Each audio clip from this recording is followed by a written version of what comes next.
सबका वजीर और इस कॉन्स्टिट्यूंसी में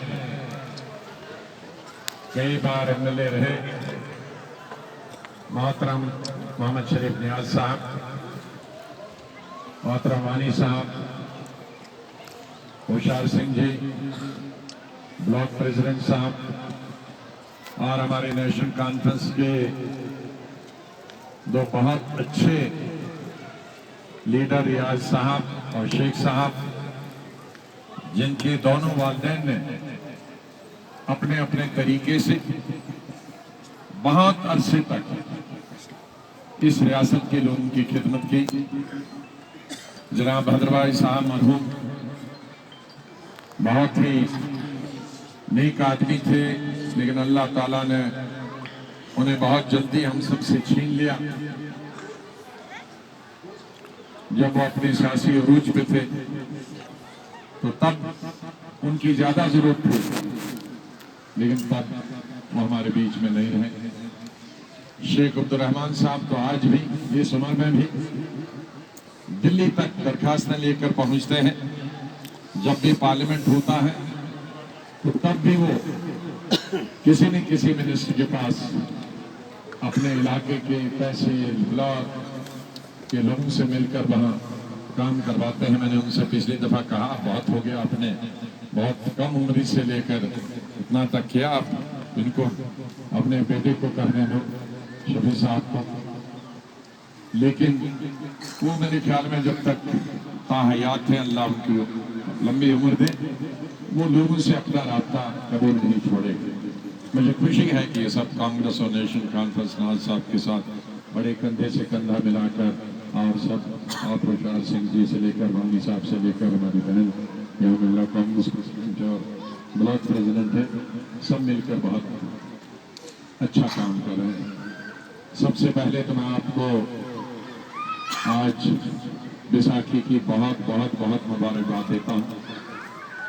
ये ठीक है कि आज पब्लिक मीटिंग रख लेनी चाहिए, लेकिन बहुत जगह है रियासत के अंदर भी कंपेयर करनी है और रियासत से बाहर भी करनी है।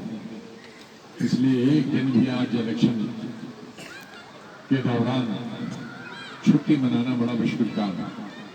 और जब भी कोई अच्छा त्यौहार हो, बड़ा त्यौहार हो, तो उस दिन तो ज्यादा काम करना चाहिए और उसमें बरकत होती है, उसमें घर नहीं बैठना चाहिए। तो मेरे तरफ से आप सबको बैसाखी की बहुत बहुत मुबारक हो। यहाँ बार बार मुझे अच्छा नहीं लगता कि उन्हीं चीजों को दोहराना। नाज साहब तो यहाँ आते रहते हैं, बाकी लीडर्स भी आते होंगे, लेकिन मुझे यकीन है कि नाज साहब जब भी मिलते हैं तो मैं इनके बारे में पूछता हूँ, चिराने के बारे में तो ये जरूर आते रहते हैं। लेकिन मैं भी अगर डिस्ट्रिक्ट डोडा में चिनाब वैली में सबसे ज्यादा अगर कहीं गया हूं तो इसे आपके चिनाब के नाम, चाहे वो चीफ मिनिस्टर था या सेंट्रल मिनिस्टर था या आज। और ये भी कहूंगा कि हिंदुस्तान में सबसे ज्यादा तहसीलें, ब्लॉक और नियामतें किसी नाले में अगर है तो आपके नाले में। नाला ही तो है ना, एक नाले में मैंने कभी इतने स्कूल और इतने तहसीलें और इतने ब्लॉक नहीं दिए और इतनी सड़कें। और आप भी बड़े चालाक थे कि पिछले नाले और अगले नाले वाले लड़ते रहते हैं। आप तो पिछले नाले वाले हो ना, और अगले नाले वो बिल्कुल हम बैठे हैं। अगर उनको दिया तो आप शोर मचाते हो, आपको दिया तो वो शोर मचाते हैं, तो उसके हमें फिर दोनों को दो दो चीजें लेनी पड़ती है। तो इस वजह से दोनों नाले वाले फायदे में हैं। तो आपकी मौज यही सड़क, जैसे बता रहे थे होशियार सिंह जी, आपने लड़ाई लगाई, एक ने कहा इधर से आए, दूसरे इधर से कहा, तो आपने कहा दोनों तरफ से हो जाओ, तो आप बीच में फायदा आपको। मैं नहीं सोचता कि यहाँ चिराला का कोई भी आदमी, वो बीजेपी का हो, कांग्रेस का हो, किसी दूसरी पार्टी का हो, ये नहीं कह सकता है कि हमें कांग्रेस ने इंसाफ नहीं दिया बल्कि मैं कहूँगा जरा ज्यादा ही इंसाफ दिया दूसरे इलाकों के मुकाबले। और हमारी ये कभी कांग्रेस पार्टी की हो या मेरी हो या नाज साहब की या हमारे नेशनल कॉन्फ्रेंस के भी, हम इसमें तमीज नहीं समझते हैं हिंदू और मुसलमान। जो भी गरीब हो, पसमानदा हो, जरूरतमंद, ये हमारा फार्मूला। हमारा मजहबी दीन धर्म अलग हो सकता है, लेकिन सियासी धर्म हमारा ये है कि गरीब की मदद हो, पसमानदा इलाकों की मदद हो, जरूरतमंदों की मदद हो। उसका नाम शामलाल हो और रामलाल हो, उसका नाम होशियार सिंह हो, उसका नाम अब्दुल रशीद हो या चौधरी अल्लादीन हो, ये हमारे। और बीजेपी में आ रहा हमें इतना ही फर्क है। तो इसलिए आप मुझसे ज्यादा जानते हैं, 5 साल सेंटर में भी बीजेपी की हुकूमत रही और 3 साल यहां भी बीजेपी की हुकूमत रही। जम्मू प्रांत में तो बीजेपी की ही रही ना, पीडीपी की कश्मीर में रही, लेकिन जम्मू सूबा में और डिस्ट्रिक्ट डोडा में एमएलए भी उन्हीं के, मंत्री भी उनके, पूरे सूबा जम्मू में मंत्री भी उनके, डिप्टी।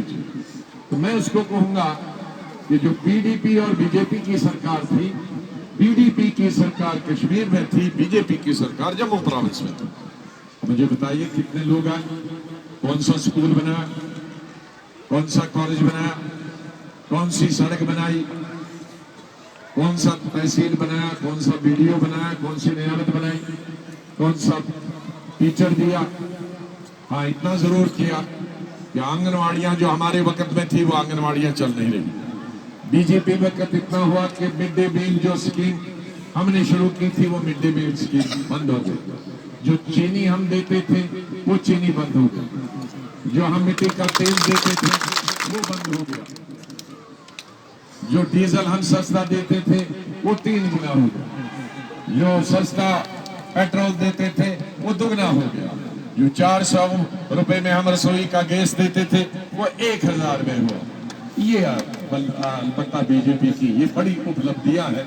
ये बीजेपी का बहुत बड़ा काम जो उन्होंने रियासत के लोग को, और अगर आप लोगों को जो उनको वोट देते हैं अगर वही बहुत पसंद है तो हम भी आकर उससे 4 गुना करेंगे, तो तब हमको भी वोट देते रहो। अगर ये आपको हजम होता है, बीजेपी वालों को यही दवाई है कि पेट्रोल डबल करो, डीजल डबल करो, रसोई का गैस डबल करो, चीनी बंद कर दो, तो फिर तो अगली दफा कहेंगे खाना भी बंद कर दो। तो देते थे आप बीजेपी को, लेके फूल खाओ सुबह शाम। मेरी समझ में नहीं आता कौन सी चीज दिमाग में भर गई। कोई डेवलपमेंट पूरे हिंदुस्तान में, कोई डेवलपमेंट नहीं। सिर्फ 24 घंटे प्रधानमंत्री भाषण करते हैं, या टेलीविजन पे भाषण करते हैं या बाकी हिंदुस्तान में भाषण करते हैं। ये दुनिया का पहला प्रधानमंत्री है जो 362 दिन सिर्फ अपनी पार्टी के लिए वोट मांगते हैं और कभी दफ्तर नहीं बैठते हैं। ये पहला हिंदुस्तान का वज़ीर आज़म। कभी आपने देखा किसी प्राइम मिनिस्टर को, किसी प्रधानमंत्री को? आज दुनिया के टेलीविजन देखे, आपको किसी देश का, बर्तानिया का, चीन का, जापान का, देश का 24 घंटे टेलीविजन पे देखा होगा? वो दफ्तर चलाते हैं। सड़कें कहां बननी है, बिजली कहां बननी है, कारखाने कहां बनने हैं, रोजगार कहां देना है, कीमतें कहां घटानी है। लेकिन हमारे प्राइम मिनिस्टर को अपनी पार्टी का प्रचार करने से फुर्सत तो मिले। मैंने उनको पार्लियामेंट में बताया, प्राइम मिनिस्टर किसी और को बनाओ जो दफ्तर में बने, आप बीजेपी के प्रेसिडेंट बनो तो प्रचार करते रहो। आप प्राइम मिनिस्टर होकर बीजेपी के प्रेसिडेंट का काम कर रहे हो। तो इसलिए हमें सरकार बदलना है और एक ऐसा प्राइम मिनिस्टर बनाना है जो दफ्तर में बैठे, जो ये आपके किसानों की बात सोचे, जो बेरोजगार हमारे बच्चे हैं उनके रोजगार के बारे में सोचे, जो हमारा किसान है उसके बारे में सोचे, बीज उसको सस्ते हो, खाद उसको सस्ते हो, उसके खेत में पानी आए, नलका आए, गरीबी खत्म हो। ये ऐसे सरकार की जरूरत है।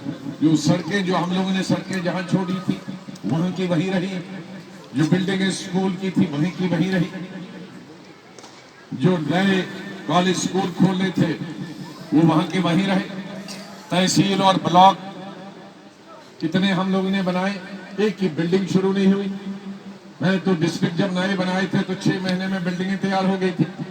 ये इतने साल 4 साल से 5 साल से ब्लॉक की बिल्डिंग और तहसील की बिल्डिंग नहीं बना सकते। इसलिए मेरे सब साथियों हिंदू मुसलमान भाइयों से मैं यही गुजारिश करता हूं, ये हिंदू और मुसलमान का झगड़ा नहीं है। प्राइम मिनिस्टर भी वही होगा और चाहे उनकी तरफ से हो हमारी तरफ से, यहाँ वानी साहब नहीं बनने वाला, नाज साहब या गुलाम नबी नहीं बनने वाला। इसलिए हिंदू मुसलमान का झगड़ा कहां से? लेकिन ये झगड़ा है काम कौन प्राइम मिनिस्टर करेगा और कौन नहीं करेगा, कौन पार्टी हुकूमत करेगी और कौन नहीं करेगी। कांग्रेस पार्टी लोगों की पार्टी है, इस देश के हिंदू मुसलमान सिख ईसाई की पार्टी है। कांग्रेस पार्टी किसानों की पार्टी है, गरीबों की पार्टी है, महिलाओं की पार्टी है, दलित की, अप्रकाश की, अकलियत की, सबकी पार्टी है, बेरोजगारी खत्म करने वाली पार्टी है। और बीजेपी किसान दुश्मन पार्टी है, वो नौजवान दुश्मन पार्टी है, महिला विरोधी पार्टी है, गरीब विरोधी पार्टी है। जो भाजपा है वो अमीरों की पार्टी है। जितने भी आज दुनिया भर के ठेके दिए हैं मोदी साहब ने, या अडानी को दिए हैं या अडवाणी को दिए, अंबानी को दिए हैं, दोनों भाई अंबानी, पूरे 90% हिंदुस्तान के जितने बड़े ठेके हैं वो इन 3 बड़े बिजनेसमैन के हैं। तो बिजनेसमैन वाले प्राइम मिनिस्टर हैं, वो गरीब वाले प्राइम मिनिस्टर नहीं। चाहे वो गरीब घर में पैदा हुए लेकिन बन गए वो एक रातों रात अमीर। वो जहाज से नीचे नहीं उतरना चाहता, वो एक कदम एक जहाज से रखते दूसरा पाव में होता है, दूसरे मुल्क में जाता है। तो हमें चाहिए इस मुल्क में जो जमीन पे चले और जिसे गरीबों के दुख और दर्द के बारे में जानकारी हो। इन्हीं बात से मैं आपका सबका बहुत बहुत शुक्रिया अदा करता हूँ। अभी कुछ महीनों में फिर इलेक्शन होने वाले हैं असेंबली के, उसमें भी आपने भारी अक्सरियत से आगे आना है और सरकार बनानी है। वहां भी इस दफा बीजेपी का मुकाबला करना है। एक दफा उन्होंने तबाह और बर्बाद करके रखा पीडीपी ने और बीजेपी ने यहाँ सरकार बना के, अब दोबारा वो मौका नहीं मिलने वाला है। लेकिन उससे पहले आपका सबका टेस्ट मेरे भाइयों का है, इस इलाके के चिराला के सभी भाइयों और बहनों का ये टेस्ट है कि आप भारी अक्सरियत में 18 तारीख में विक्रमादित्य जी जो हमारे कैंडिडेट हैं, महाराजा करण सिंह हरि सिंह जी के पोते और डॉक्टर करण सिंह जी के सुपुत्र, उनका यहाँ आना मुमकिन नहीं हुआ। मैंने उनको खुद बताया है कि आप कठुआ बठुआ और उधमपुर में घूमिए, क्योंकि उन इलाकों में मैं पिछली दफा मुझे वोट नहीं मिले थे। तो मैंने कहा आप उन इलाकों में बैठिए, ये चुनाव रैली यहाँ हम हिंदू मुसलमान सब मिलकर, हमें कोई आपस में झगड़ा नहीं है, और कांग्रेस मिलकर हम यहाँ लीड देंगे जिस तरह से पिछली दफा। आप वो अपना इलाका संभालिए, हम लोग सब यहाँ बैठे हैं। ये इलाके वाले हर दफा सेकुलर पार्टीज का साथ देते हैं और मुझे पूरा यकीन है कि जितना वोट मुझे मिला था पिछली दफा उससे ज्यादा विक्रमादित्य जी को मिलेंगे। बहुत बहुत शुक्रिया।